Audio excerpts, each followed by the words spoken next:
মানুষের মৃত্যুর সময় দুইটা অবস্থা হয়। যারা জাহান্নামী হয় তাদের রূপ নেয়ার জন্য একদল ফেরেশতা আসে, বিকট শব্দ করতে করতে, ভয়ঙ্কর তাদের চেহারা, ভয়ঙ্কর দুর্গন্ধ, তাদেরকে দেখলেই মানুষ ভয় পায়, ত্রাসে কাঁপতে থাকে। তারা এসে ধমক দিয়ে আত্মাটাকে বলতে থাকে যে, হে পাপাত্মা, আল্লাহর ক্রোধ, রাগ আর জাহান্নামের দিকে বের হয়ে যায়। তখন এই আত্মাটা বেরোতে চায় না, কাফেরদের আত্মা ছোটাছুটি করে, অস্থির হয়ে এদিক সেদিক, জোর করে আত্মাটাকে তারা নিয়ে যায়, নিয়ে সিজ্জিনে রাখে।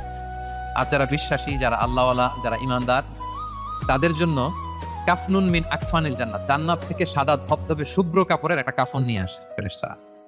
হানুত মিন হানুতিল জান্নাত, জান্নাতের পেয়ালা যেখানে সুগন্ধি থাকে, এগুলো নিয়ে আসে। এসে খুবই আন্তরিকভাবে আত্মাটাকে আহ্বান করে যে, হে পবিত্র আত্মা, আল্লাহর সন্তুষ্টির দিকে তুমি বের হয়ে আস। বলতে দেরি ওই আত্মা স্মুথলি বের হয়ে। প্রিয় বন্ধুরা, এই দিনটার মুখোমুখি কিন্তু আমরা হতে যাচ্ছি। কি বলেন? একদিন আমাদের দেহ থেকেও তো আমাদের এই আত্মা বের হবে। আমরা যেন ওই শ্রেণীর অন্তর্ভুক্ত হতে পারি যাদের জন্য জান্নাত থেকে শুক্র কাফন আনা হবে। আল্লাহুম্মা আমিন। স্মুথলি বের হয়ে আসে। তাহলে তিনটা নাফস, নাফস আম্মারা খারাপ দিকে টেম্পটেশন করে, নাফস লাওয়ামা ভালো খারাপ দুইটাই করে, তবে খারাপ করলে তাকে নিন্দা করে, আর হচ্ছে নাফস মুতমাইন্না প্রশান্ত ইমানদার যে নাফস শুধু ভালো কাজে মানুষকে আহ্বান করে। আমরা ওই নাফস পেতে চাই। কি বলেন? আপনি নেক কাজ, ভালো কাজ, কল্যাণমূলক কাজ যত বেশি করবেন, ধাপে ধাপে আপনার নাফসটা নাফস আম্মারা থেকে, লাওয়ামা থেকে নাফসে মুতমাইন্না হবে। কি হবে? নাফসে মুতমাইন। তাহলে দুইটা কসম করে আল্লাহ বললেন, আয়াহসাবুল ইনসানু আল্লান নাজমা ইদামা, মানুষ কি মনে করেছে তাদের দেহের হাড় গোড়গুলোকে আমি অ্যাসেম্বল করতে পারবো না? এটা ভাবতেছে তারা, যে তারা মরে গেলে তার দেহ পচে যায়, তার তার শুধু কঙ্কাল সারটা থাকে, শুধু দেহের হাড্ডি হাড় গোড় থাকে, এটাকে আমি জোড়া লাগাতে পারবো না, এটা ভাবতেছে? এটা মানুষের ধারণা? আল্লাহ বলেন, বালা, অবশ্যই পারবো। কদিরিনা আলা আন নুসাউইয়া বানানা, তার দেহের হাড়, অস্থি, মজ্জা, এগুলো সব তো আমি রিঅ্যাসেম্বল করবো। এমনকি তার টিপস অফ হিজ ফিঙ্গার, তার আঙ্গুলের যে অগ্রভাগ, ফিঙ্গার প্রিন্ট, এটাকেও আমি সুবিন্যস্ত করবো। এটাকেও আল্লাহ তাআলা সেদিন কি করবেন? সুবিন্যস্ত করবেন। আমি আলোচনার শুরুতেই বলেছি যে আমাদের কারো ফিঙ্গারপ্রিন্টের সাথে অন্য কারো ফিঙ্গারপ্রিন্ট মিলে না। আল্লাহ তাআলা প্রত্যেকের এই ইউনিক ফিঙ্গারপ্রিন্ট গুলো সহ তাদেরকে কিয়ামতের দিন উঠাবেন। বাঁচার কোনো উপায় নেই, আল্লাহ তাআলা উঠাবেনই। এক লোক, বনি ইসরাইলের সময় এক লোক তার ছেলে মেয়েদেরকে, হাদিসে এসছে, বলেছিল যে আমি এত পাপ করেছি, আমি মারা যাওয়ার পরে আমার বডিটা আগুন দিয়ে তোমরা জ্বালায় ভস্য করে দিবা। এরপর যে ছাই হবে, এই ছাই, কিছু ছাই সাগরে নিক্ষিপ্ত করবা, আর কিছু ছাই তোমরা বাতাসের মধ্যে ছিটাই দিবা, যাতে আল্লাহ আমারে আর জোড়া লাগাতে না পারে। বুদ্ধি দেখছেন? তার ধারণা যে আমি এত পাপ করেছি, এমন শাস্তি আল্লাহ তাআলা শাস্তির মুখোমুখি আমাকে করবেন। তো কৌশল হিসেবে সে বলল, মৃত্যুর পরে আমাকে জ্বালিয়ে দিবা, আমার লাশের যে ছাই, এটা কিছু সাগরে কিছু বাতাসে দিয়ে দিবা। ছেলেরাও তাই করছে, মারা যাওয়ার পরে বাবার লাশ পোড়ায় ছাই কিছু সাগরে ছিটাই দিয়ে আসছে, কিছু বাতাসে ভাসায় দিয়ে আসছে। তো এখন এই লোকরা তার আল্লাহ জীবিত করতে পারবে না। কি বলেন? কি এবার একটু সন্দেহ তৈরি হয়েছে নাকি? পারবে? বালা কাদিরিনা আলা আন নুসাউইয়া বানানা, যে আল্লাহ ফিঙ্গারপ্রিন্ট সহ নিয়ে আসবেন, তিনি পারবেন না? পারবেন। এবং কিয়ামতের দিন তার সাথে কি ঘটবে সেটাও সহিহ মুসলিমে আসছে। আল্লাহ তাআলা তাকে আবার জীবন দিবেন। এবার তো বেচারা ধরা খেয়ে গেছে, তাকে তো আল্লাহ ঠিকই আবার জীবন দিলেন। এবার আল্লাহ বলবেন, আচ্ছা তুমি এই কাজটা কেন করছিলা? মা হামালাকা আলা হাদা, এরকম ইউনিক ফন্দি বুদ্ধি আটছো কেন? লাশ পুড়ায় তোমার লাশ কিছু সাগরে দিবে ছাই, কিছু দিবে বাতাসে ভাসায় কেন? বলতেছে, ইয়া রব্বি মাখাফাতু, আপনার ভয়ে, আপনার ভয়ে আমি এই কাজ করেছি। তো তার ওই করুণ রেসপন্সটা আল্লাহর কাছে এত ভালো লাগবে যে, আল্লাহ আপনার ভয়ে, যে আপনি যে আমাকে শাস্তির মুখোমুখি করবেন, আপনার ভয়ে আমি এই বুদ্ধি করেছি। তার এই করুণ আর্তনাদের কারণে আল্লাহ তাআলা তাকে ক্ষমা করে জান্নাতবাসী করে দেবেন। তাহলে কোনোভাবেই এটা থেকে বাঁচার কোনো উপায় নাই। তিনি আমাদেরকে, আমরা যেভাবেই মারা যাই, যেখানে আমাদের অবস্থান থাকুক না কেন, তিনি আমাদেরকে কি করবেন? পুনরুজ্জীবন দান করবেন। তাহলে আল্লাহ তাআলা বললেন, বালা কাদিরিনা আলা আন নুসাউইয়া বানানা, তোমাদের যে ফিঙ্গারপ্রিন্ট, এগুলোকে আমি একত্রিত করবো। তাহলে এটা মনে রাখবেন যে ফিঙ্গারপ্রিন্টের কথা আল্লাহ তাআলা এই সূরা কিয়ামতে বলেছেন। কোন সূরায় বলেছেন? ফিঙ্গারপ্রিন্টের কথা বলেছেন। 1892 সালে আমরা প্রথম জানতে পারি, পৃথিবীবাসী, একজন সায়েন্টিস্ট, ফ্রান্সিস গ্যালটন তার নাম, সে প্রথম এটা বৈজ্ঞানিকভাবে আবিষ্কার করে যে মানুষের এখানে যে কিছু আঁকি ঝুঁকি আছে এগুলো একটার সাথে আরেকটা মিলে না। ফলে যেটা বললাম, বায়োমেট্রিক অথেন্টিকেশনের জন্য, ফরেন্সিক রিপোর্টের জন্য বা ক্রিমিনাল ইনভেস্টিগেশনের জন্য তারা বৈজ্ঞানিকভাবে 1892 সালে এটা পৃথিবীতে এটা নিয়ে কাজ করা শুরু করছে। আর 13,000 বছর আগে আল্লাহর কোরআনের ভেতরে এই ফিঙ্গারপ্রিন্ট, আঙ্গুলের ছাপের ব্যাপারে আমাদেরকে জানিয়ে দিয়েছেন কে? 13,000 বছর আগে তিনি জানিয়ে দিয়েছেন যে বালা কাদিরিনা আলা আন নুসাউইয়া বানান, তোমাদের আঙ্গুলের ফিঙ্গারপ্রিন্ট গুলোকে আমি আল্লাহ এক। আল্লাহু আকবার। এরপর আল্লাহ তাআলা বললেন বাল ইউরিদুল ইনসানু লিয়াফজুরা আমামা, এগুলো যেন মানুষ পাপ করে, ভবিষ্যতে সে পাপ করতে চায়, তার মধ্যে অন্যায় প্রবণতা আছে। এবং আল্লাহ রাসূল সাল্লাল্লাহু আলাইহি সাল্লামকে ঠাট্টা করে তারা জিজ্ঞেস করতো ইয়াসআলু আইয়ানা ইয়াউমুল কিয়ামা, হে মুহাম্মদ তুমি যে বারবার বলো কিয়ামত কিয়ামত, কবে হবে এটা? কবে? ইয়াসআলু আইয়ানা ইয়াউমুল কিয়ামা, কবে হবে? কিয়ামতের ডেট জানার যে খুব আগ্রহ, এই জন্য না, ঠাট্টা করে বলে। কি করে?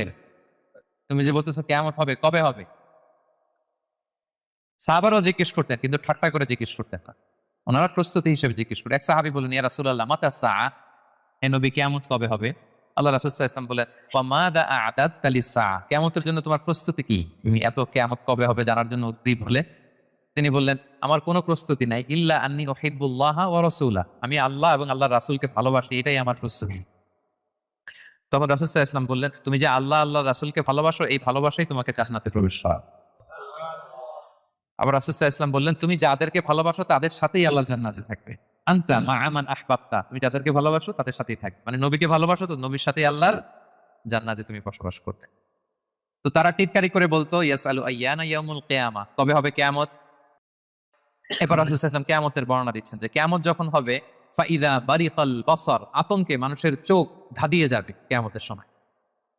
কিয়ামতের একটা ফিচার শোনে, কিয়ামত এমন সময় হুট করে হবে, কেউ থাকবে বাজারে, কেউ মাঠে, কেউ ঘাটে, কেউ অফিসে, কেউ রান্নাঘরে, কেউ ওয়াশরুমে, কেউ স্কুলে, কেউ কলেজে, কেউ বিজনেস মিটিং এ।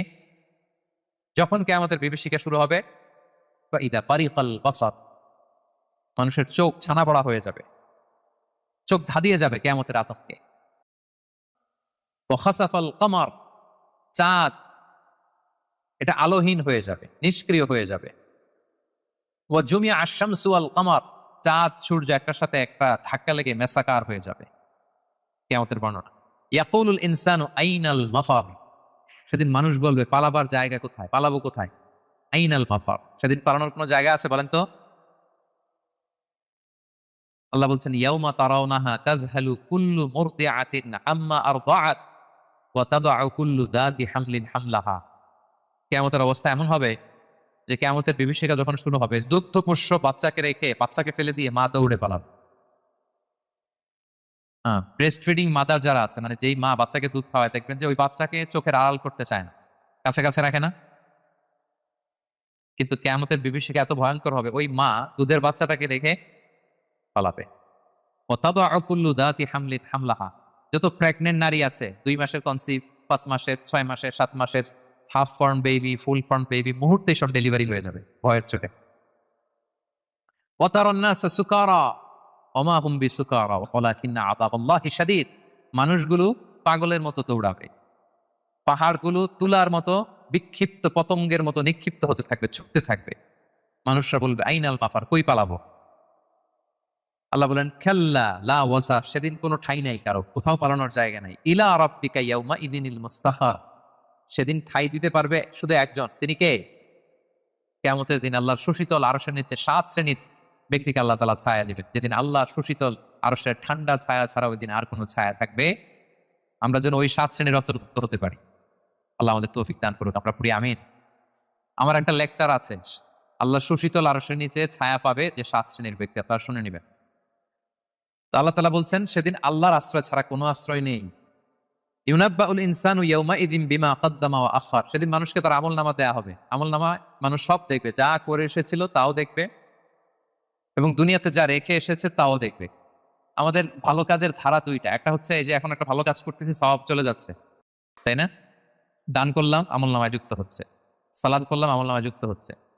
তো মারা যাওয়ার পরে ওগুলো তো আমি আগেই পাঠাই দিলাম। আরেকটা হচ্ছে মারা যাওয়ার পরেও কিছু আমলনামা জারি থাকে, আপনি কিছু সাদাকায়ে জারিয়া করেছেন, চলমান সাদাকা, বা ভালো কাজের আদেশ দিয়েছেন, কোন একটা ভালো কাজ করার ব্যাপারে মানুষকে উদ্বুদ্ধ করেছেন। আপনি দুনিয়াতে নাই, কিন্তু আপনার কথা শুনে ইন্সপায়ার্ড হয়ে যারা ভালো কাজ করেছে তার একটা পার্সেন্টেজ সওয়াব কিয়ামত পর্যন্ত, এটা যদি দুনিয়াতে জারি থাকে আপনার এই আমলনামাও জারি থাকবে। আল্লাহ আপনার আমলনামায় কি করবেন? ওটা ঢুকাতে থাকবেন। সাদাকায়ে জারিয়া। অনুরূপভাবে গুনাহে জারিয়াও আছে। এটা দুই ধরনের, একটা সাদাকায়ে জারিয়া আর একটা গুনাহে জারিয়া।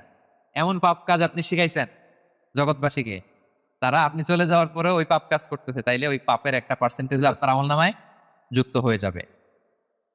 তো আমলনামা আল্লাহ তাআলা দিবেন আমাদেরকে, ঠিক আছে, এবং দিয়ে বলবেন ইকরা কিতাবাকা কাফা বিনাফসিকা আল-ইয়াউমা আলাইকা হাসিবা, পড়ো তোমার আমলনামা তুমি পড়ো।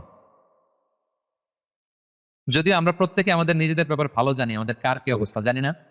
আমি যদি পাপ করি, জুলুম করি, অন্যায় করি, খারাপ কাজ করি, সমাজে যে লোকটা করে তার নিজের একটা জানা আছে না, জানাশোনা আছে না নিজের ব্যাপারে, তার যে কি হইতে যাচ্ছে কিয়ামতের দিন তার তো একটা হিসাব আছে, কি বলেন? আর যে খুব আল্লাহওয়ালা, নামাজি, মুত্তাকি, নেককার, তার একটা হিসাব আছে না? তার তো একটা হিসাব আছে, ইনশাল্লাহ আমি আমার সব ভালো কাজের প্রতিদানগুলো জমা হচ্ছে আমার, আমি আল্লাহর কাছে পাই টু পাই বুঝে বুঝে পাবো এর রিওয়ার্ড, এর প্রতিদান। তো আল্লাহ বলবেন বালিল ইনসানু আলা নাফসিহি বাসীরা, মানুষ নিজেই তার ব্যাপারে ভালো করে জানে, যদিও আমলনামা দেয়া হবে কিন্তু প্রত্যেকেই তার ব্যাপারে ভালো করে জানে। এইভাবে এই প্রথম 15 আয়াতে আল্লাহ তাআলা কিয়ামতের বিভীষিকাময় পরিস্থিতির কথা তুলে ধরলেন। 5টা সেকশনের প্রথম সেকশন, বড় সেকশনটা আমরা কভার করলাম। সবার কাছে ক্লিয়ার হয়েছে তো? আচ্ছা, দ্বিতীয় সেকশনে কি বলছিলাম? যে ওহীর প্রতি রাসূল সাল্লাল্লাহু আলাইহি ওয়াসাল্লামের ভীষণ আগ্রহ ফুটিয়ে তোলা হয়েছে 4টা আয়াতে। তো এই আয়াতগুলো যখন নাজিল হচ্ছিল রাসূল সাল্লাল্লাহু আলাইহি ওয়াসাল্লাম সাথে সাথে পড়তেছিলেন। জিবরাইল আলাইহিস সালাম যখন নাজিল করে উনিও পড়তে আরম্ভ করেন। কেন? উনি ভাবতেছেন যদি ভুলে যাই। কোন ভাবনা থেকে? যদি ভুলে যাই। সাথে সাথেই মুখস্থ করতেছেন। তো আল্লাহ তাআলা আয়াত নাজিল করলেন যে নবী, যখন আমি কোরআনের আয়াত নাজিল করি সাথে সাথে আপনি তড়িঘড়ি করে আয়াত্ত করবার জন্য পড়া শুরু করবেন না। আপনি শান্ত থাকুন, নীরব থাকুন, কেবল ঠায় তাকিয়ে থাকুন আর শুনুন। মুখস্থ করায় দেওয়ার দায়িত্ব আমি আল্লাহ নিয়ে নিতাম। কোরআনের একটি শব্দ, একটি অক্ষর আপনি ভুলবেন না। সবগুলোই আমি আল্লাহ নিজ কুদরতে আপনাকে মুখস্থ করাই দেব। এবং রাসূল সাল্লাল্লাহু আলাইহি ওয়াসাল্লাম মুখস্থ করেছেন, ঠিক কিনা? বলেন তো, পৃথিবীর সর্বপ্রথম কোরআনের হাফেজ কে ছিল? বলেন। মুহাম্মদুর রাসূলুল্লাহ সাল্লাল্লাহু আলাইহি ওয়াসাল্লাম। ওনার উপরই তো কোরআন নাজিল হয়েছে। তো ওনার আগে কে কোরআনের হাফেজ হতে পারবে? পারবে কেউ? তিনি ছিলেন প্রথম হাফেজ। তো ওনাকে আল্লাহ তাআলা স্বয়ং নিজ দায়িত্বে মুখস্থ করে দিয়েছেন।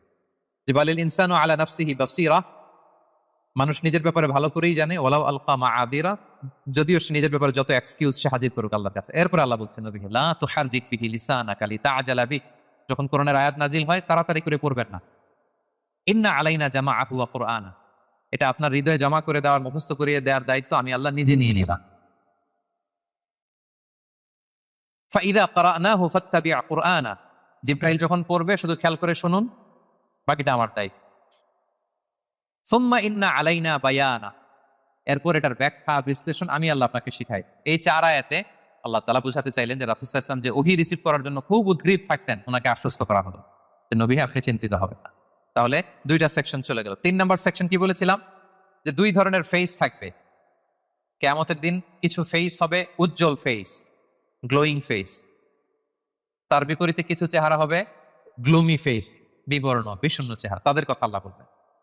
আল্লাহ বললেন কাল্লা বাল তুহিব্বুনাল আজিলা, বরং তোমরা এই দুনিয়ার জীবনকে বেশি প্রাধান্য দাও। মানুষের স্বভাব হচ্ছে আখেরাত, সেটা যে একটা বিশাল জগৎ, হাজার হাজার বছর অন্তহীন যে জগৎ, ওই জগৎটা নিয়ে আমরা খুব একটা টেন্স থাকি না, ওটা নিয়ে আমাদের প্ল্যান থাকে না। আমাদের প্ল্যান থাকে 40 বছর, 50 বছর, 60 বছর। অন্য আয়াতে আল্লাহ বলছেন বাল তুসিরুনাল হায়াতাদ দুনিয়া ওয়াল আখিরাতু খায়রু ওয়া আবকা, তোমরা দুনিয়ার জীবনকে প্রাধান্য দাও, কিন্তু এটা স্থায়ী জীবন নয়। স্থায়ী জীবন হচ্ছে আখিরাতের জীবন। আওয়াজ করে বলুন তো, স্থায়ী জীবন কোন জীবন? আখিরাতের জীবন। সেটাই বললেন কাল্লা বাল তুহিব্বুনাল আজিলা, তোমরা দুনিয়াকে প্রাধান্য দাও, এটাকে ভালোবাসো। ওয়া তাযারুনাল আখিরা, আর আখিরাতকে তোমরা ভুলে যাও। সেদিন মানুষের অবস্থা কি হবে শোনো, উজুহু ইয়াউমা ইদিন নাদিরা, সেদিন কিছু মানুষের চেহারা হবে গ্লোয়িং, সজীব, শ্যামল, উজ্জ্বল, উদ্দীপ্ত চেহারা, গ্লোয়িং ফেস। ইলা রাব্বিহা নাযিরা, তারা সেই চেহারা নিয়ে তাদের রবের দিকে তাকায় থাকবে। আল্লাহু আকবার। তাহলে বোঝা গেল জান্নাতীরা কিয়ামতের দিন আল্লাহ তাআলাকে দেখার সৌভাগ্য পাবেন। বলেন আমরা আল্লাহকে সচক্ষে দেখতে চাই কি চাই না? চাই। আমরা আল্লাহকে দেখছি কখনো? দেখি না। দেখে তার ইবাদত করি, তাকে বিশ্বাস করি, তার সামনে সেজদায় লুটিয়ে পড়ি, কিন্তু তাকে দেখি নাই। তো জান্নাতীদের সবচেয়ে বড় নেয়ামত হবে এইটা। আল্লাহ জান্নাতীদেরকে বলবেন, এই জান্নাতীরা, কোরআনে যা যা নেয়ামতের কথা বলছে সব পাইছো? সবাই বলবে আল্লাহ পেয়েছি, আরো ঢের বেশি পেয়েছি। সবাই খুব খুশি যে আল্লাহ যা যা বলছেন আমরা হিসাব মিলাই দেখছি যে সব আপনি দিয়েছেন, এর চেয়ে বেশি দিয়েছেন। একজন হাত তুলে বলবে আল্লাহ পাই নাই, একটা জিনিস পাই নাই। আল্লাহ বলবে ঘটনা কি? সবাই, কারো কোনো কমপ্লেন নাই, তোমার আবার কি কমপ্লেন? তুমি পাও নাই বলতে কি পাও নাই? বলতেছে আল্লাহ আসলটাই তো পাই নাই। আসলটা মানে বলে যে আপনারাই তো পাই নাই, আপনার হেজাব থেকে আমরা কথা শুনতেছি, মানে পর্দার অন্তরালে, কিন্তু আপনাকে তো দেখি নাই। আপনার যে নূর, আপনার নূরের যে সৌন্দর্য, আপনার নিজের সত্তাকে যে আপনি গোপন করে রেখেছিলেন, ওই সত্তাকে তো আমরা এখনো উইটনেস করতে পারিনি, এটা তো বাকি। আল্লাহ বলবেন হ্যাঁ এইটা বাকি, এটা আমি খুব জাঁকজমক ভাবে তোমাদেরকে দেখাবো। বিশাল জান্নাতের কনফারেন্স হলে সামনে নবীরা বসবেন, সিদ্দিক, সোহাদা, সালেহ সবাইরা বসবেন, আমরা ইমানদাররা বসার সুযোগ পাবো সেদিন।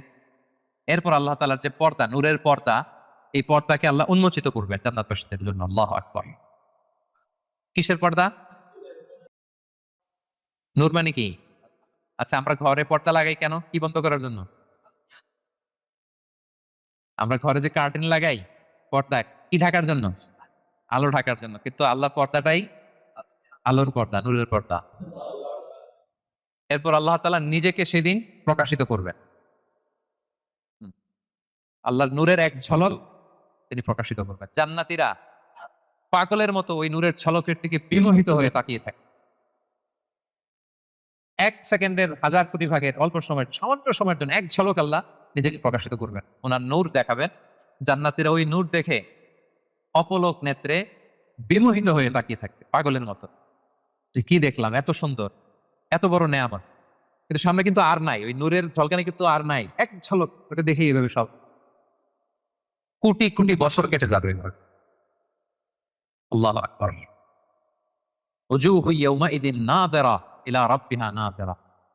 কিছু উজ্জ্বল চেহারা সেদিন তাদের রবের দিকে তাকিয়ে থাকবে। আল্লাহ রাসূল সাল্লাল্লাহু আলাইহি ওয়াসাল্লাম বলেছেন যে ইন্নাকুম সাতারাউনা রাব্বাকুম আয়ানান, তোমরা কিন্তু কিয়ামতের দিন চাক্ষুষ আল্লাহকে দেখবে, সব জান্নাতীরা। এই কথা যখন রাসূল সাল্লাল্লাহু আলাইহি ওয়াসাল্লাম বললেন, সাহাবারা বললেন যে ইয়া রাসূলুল্লাহ, আল্লাহকে সবাই একসাথে কিভাবে দেখবে? দেখতে কি ধাক্কাধাক্কি হবে না? তো রাসূল সাল্লাল্লাহু আলাইহি ওয়াসাল্লাম বললেন যে আকাশের চাঁদ উঠলে তোমরা কি ধাক্কাধাক্কি করে দেখাও? বলেন যে আকাশে যখন চাঁদ উঠছে আমরা কি আরেকজনকে সরাই বলি ভাই একটু সরেন আমি দেখি? সরেন। যে যেখানে আছে সেখান থেকে কি করে? চাঁদকে উইটনেস করতে পারে, দেখতে পারে। তো তাহলে সচক্ষে আমরা সেদিন আল্লাহ তাআলাকে দেখতে পাবো। আওয়াজ করে পড়েন ইনশাআল্লাহ। তাহলে উজুহু ইয়াউমাইদিন নাযিরা ইলা রাব্বিহা নাযিরা। সজীব চেহারাগুলো আল্লাহর দিকে তাকিয়ে থাকে। এটা হচ্ছে এক শ্রেণী। আরেক শ্রেণী হবে কি? ওয়া উজুহু ইয়াউমাইদিন বাসিরা। আরেক দলের চেহারা হবে কালো। ওই যে আমলনামায় তার সব খারাপ কাজের লিস্ট। তাদের চেহারা কি উজ্জ্বল হবে? কেমন হবে? বিষণ্ণ, বিবর্ণ, ডার্ক ফেসেস, গ্লুমি ফেসেস। তাযুন্নু আন ইউফআলা বিহা ফাকিরা। সে বুঝতে পারবে যে কঠিন বিপদ নেমে আসতেছে। আচ্ছা গেল উজ্জ্বল চেহারা, আলোকিত চেহারা। এরপরে মৃত্যুকালীন অবস্থার বর্ণনা। কাল্লা, তোমরা যে ভাবতেছো তোমরা পুনরুত্থিত হবে না, শুরুতে তো দুইবার লা লা বলছে যে না না যা বলতেছো এটা ভুল, আবার এখানে কাল্লা না তোমরা যা বলতেছো এটা কিন্তু ঠিক না, বারবার রিমাইন্ডার, পুনরুত্থান হবেই হবে, এটা কেউ ঠেকাইতে পারবে না।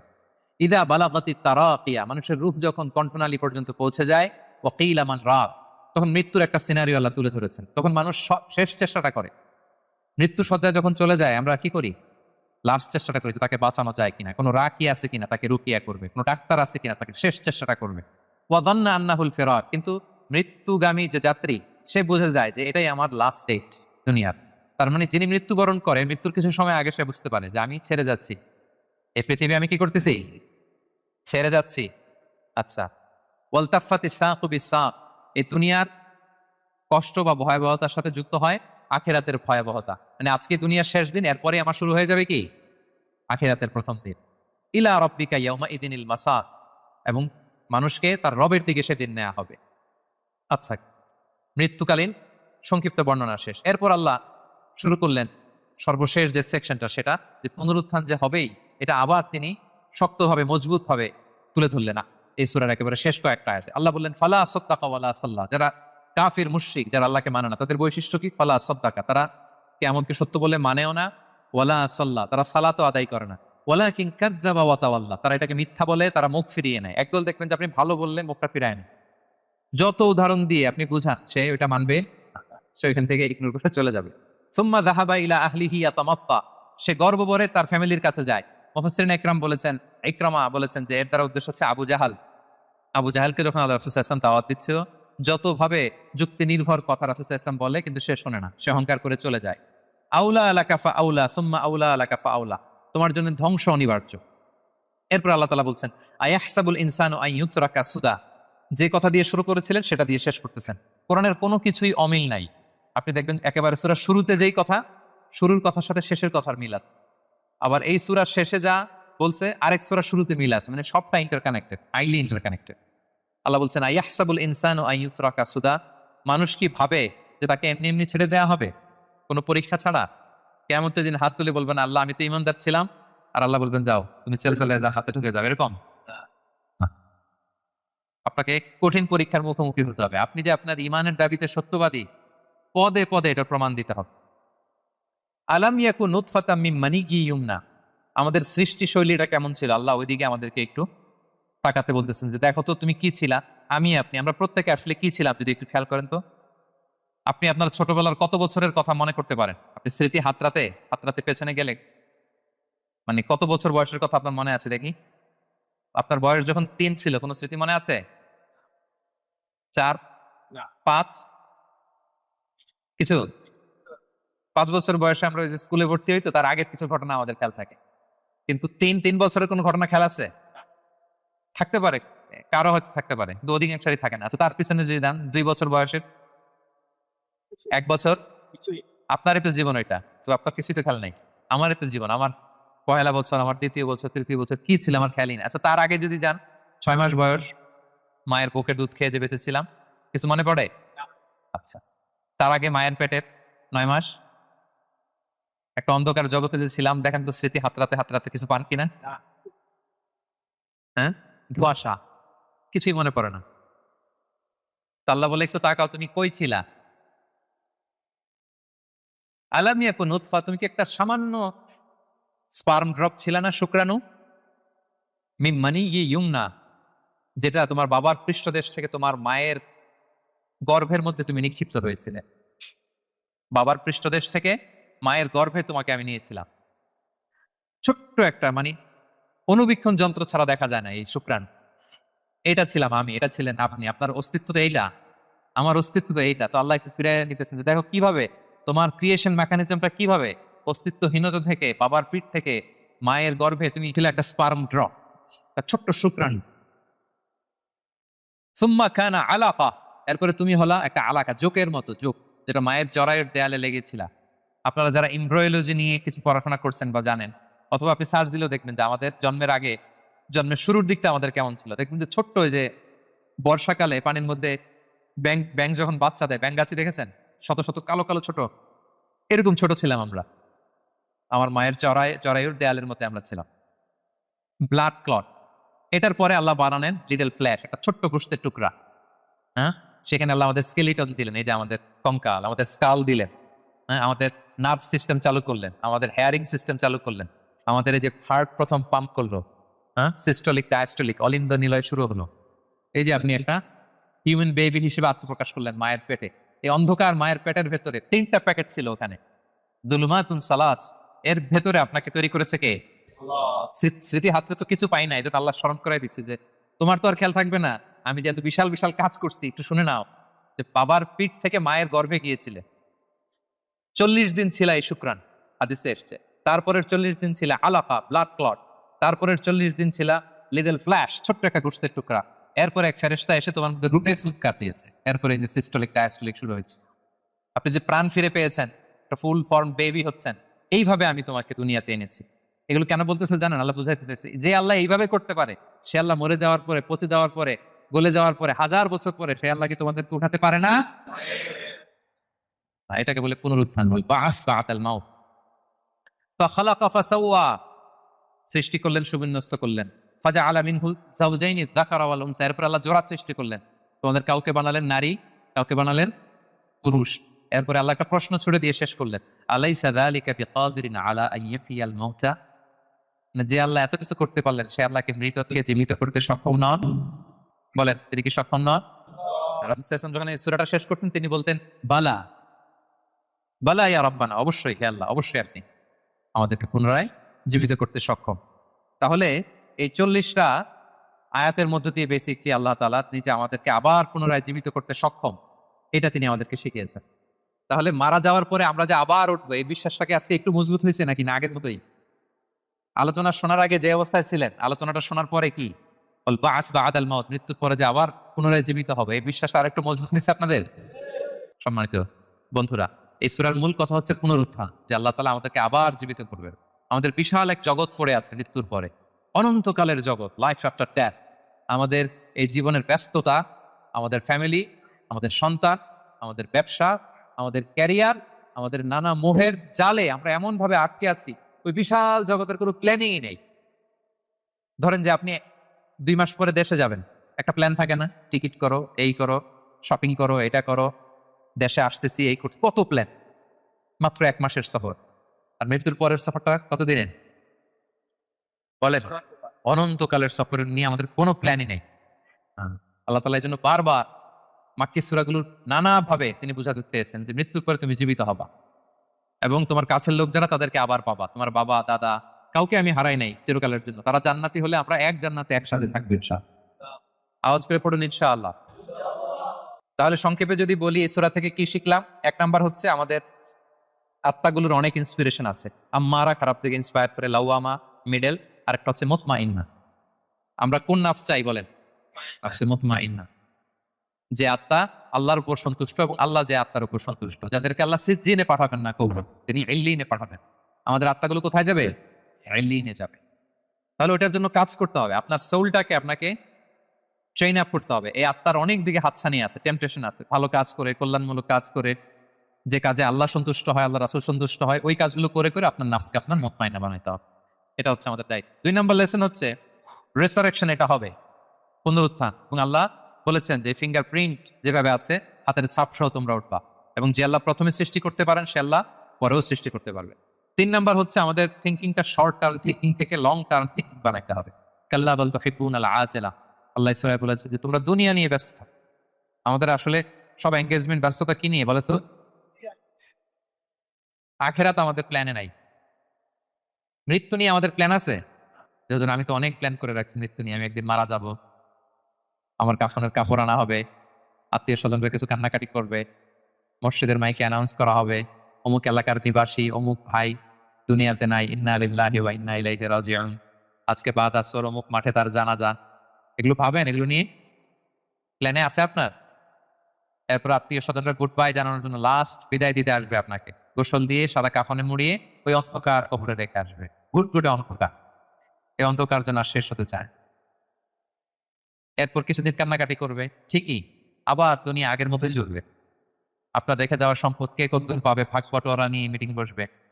দুনিয়াতে শীত শেষে গ্রীষ্ম আসবে, দিন শেষে রাত আসবে, সব চলবে। থাকবেন না শুধু আপনি, থাকবেন না আমি, থাকবো না আমি, হীন দুনিয়া ঠিক চলবে আগের মতো। এগুলো ভাবেন? এগুলো ভাবার সুযোগ হয় আমাদের?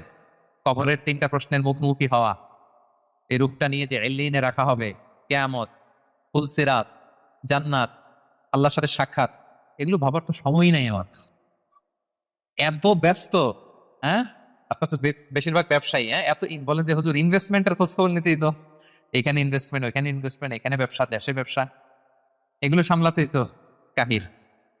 আল্লাহ বলেন কাল্লা বাল তুহিব্বুনাল আজিলা, তোমরা দুনিয়া নিয়ে টু মাচ এনগেজড, ওয়াতাযারুনাল আখিরা, এক অনন্তকালের বিশাল পথ যে পাড়ি দিতে হবে, এটা ভুলেই যাও তোমরা। বরং আখিরাতকে আমাদের প্রাধান্য দিতে হবে। মুমিন জীবন দুনিয়া কেন্দ্রিক না আখিরাত কেন্দ্রিক বলেন? করবো সব এখানে, কিন্তু প্ল্যান আখিরাত। ওইখানে কি কাজে লাগবে, ওইখানে যেন জিতে যায়, শেষ হাসিটা যেন ওখানে হাসতে পারি। এটা হচ্ছে মুমিনের বৈশিষ্ট্য। 4 নাম্বার হচ্ছে গ্লোয়িং ফেস, গ্লুমি ফেস। বলেন আপনার চেহারা সেদিন কিরকম হোক আপনি চান? গ্লোয়িং ফেস চান? হ্যাঁ, তাহলে 5 ওয়াক্ত সালাত পড়তে হবে, কোরআন পড়তে হবে, যাকাত আদায় করতে হবে। 5 নাম্বারে মৃত্যুর যে ওই সময়টা, ওইটা আমাদের জন্য fix. The most certain thing in our life is death, and the most uncertain matter in our life is the time of death. মৃত্যু হবে এটা আমরা জানি, কবে হবে জানি, সেদিনের জন্য যেন প্রস্তুত থাকি। লাইফ ইজ এ টেস্ট, জীবনে পরীক্ষা থাকবে, এমনি এমনি আল্লাহ ছেড়ে দিবে না। আমার ইমানের পরীক্ষা দিয়ে আমাকে উত্তীর্ণ হতে হবে। 7 নাম্বারে হিউম্যান শুডন্ট বি অ্যারোগেন্ট, মানুষের অহংকারী হওয়া সাজে না। কারণ আল্লাহ আমাদের সৃষ্টির দিকে একটু তাকাতে বলছে, তোমার যে এত অহংকার, এত ক্ষমতার দাপট, তুমি পাওয়ারফুল এলাকায়, তোমার দাপটে কেউ কথা বলতে পারে না। তুমি কি ছিলা বলো তো? 3 বছর আগে কি হয়েছিল, তোমার বয়স যখন মনেই করতে পারো। মায়ের পেটে কি ছিলা, তার আগে কি ছিলা? ছোট্ট একটা তুচ্ছ পানির ফোঁটা থেকে আল্লাহ আমাদেরকে বানিয়েছে। ওই মানুষ কখনো অহংকার করতে পারে না। সব শেষ কথা হচ্ছে রেসারেকশন ইজ এ মাস্ট। আমরা আবার জীবিত হব। মৃত্যুর মধ্য দিয়ে আমাদের সব শেষ হয়ে যাবে না, বরং ওয়াল বা'স বা'দাল মাউত, মৃত্যুর পরে আবার আমরা পুনরুত্থিত হব এবং আল্লাহর সেই ট্রাইব্যুনালে আমাদেরকে দাঁড়াতে হবে। সেদিন যদি আমাদের ভালো কাজের মধ্য দিয়ে আল্লাহর কাছে আমরা নিজেদের ঈমানকে প্রমাণিত করতে পারি, তাহলে শেষ হাসিটা আমরাই হাসব। আমরা এখানে যেমনি একত্রিত হলাম, মৃত্যুর পরে আবার জীবিত হয়ে বিচার দিবস শেষে আল্লাহ জান্নাতুল ফেরদাউসের ভিতরেও যেন আমরা এভাবে একত্রিত থাকতে পারি। আল্লাহ আমাদের সবাইকে তৌফিক দান করুন। আজকে থেকে আপনার প্ল্যানের ভিতরে ব্যবসা বাণিজ্য ইনভেস্টমেন্টের পাশাপাশি কিছুটা সময় লাইফ আফটার ডেথ, মৃত্যুর পরের জীবন নিয়ে আমরা রাখবো তো নাকি? মৃত্যু, কিয়ামত, পুনরুজ্জীবন, আখিরাতের জীবন নিয়ে আমাদের ভাবনা চিন্তা প্ল্যান এটা রাখতে হবে। এটাই মুমিন জীবনের বৈশিষ্ট্য।